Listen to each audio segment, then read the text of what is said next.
பறக்கும் படை சென்றதும் ரூபாய் 100 பண பட்டுவாடா சிவகங்கையில் அதிர்ச்சி குற்றச்சாட்டு. சிவகங்கை சட்டமன்ற தொகுதியில் தேர்தல் பிரச்சாரம் தீவிரமடைந்துள்ள நிலையில் வாக்கு சேகரிப்பில் ஈடுபடும் வேட்பாளர்களை சுற்றி புதிய சர்ச்சை எழுந்துள்ளது. அதிமுக வேட்பாளரும் தற்போதைய எம்எல்ஏவுமான செந்தில்நாதன் கீழக்கண்டனி, கடுக்காப்பள்ளம், முசலங்குளம், வேப்பங்குளம், மந்தைச்சாவடி உள்ளிட்ட பகுதிகளில் பிரச்சாரம் மேற்கொண்டு வருகிறார்.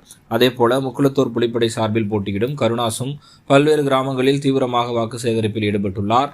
இந்த நிலையில் வேட்பாளர்கள் வருகை தரும் இடங்களில் கிராமப்புற பெண்கள் ஆரத்தி எடுத்து வரவேற்பு அளித்து வருகின்றனர். வேட்பாளர்களுடன் தேர்தல் பறக்கும் படையினரும் கண்காணிப்பு பணியில் ஈடுபடுகின்றனர்.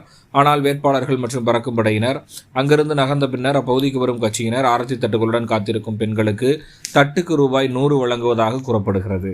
இதுகுறித்து சில பெண்களும் பணம் வழங்கப்பட்டதை உறுதிப்படுத்தியதாக தகவல் தெரிவிக்கின்றன.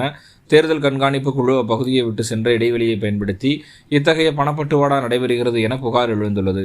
இதனால் சிவகங்கை தொகுதியில் தேர்தல் விதிமீறல்கள் கட்டுப்பாடின்றி நடைபெறுகின்றன என்ற குற்றச்சாட்டை சமூக ஆர்வலர்கள் முன்வைத்துள்ளனர்.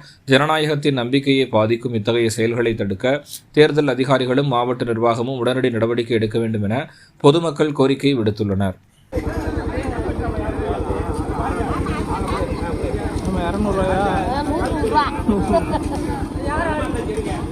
நோட்டு தெரியல.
திருப்பு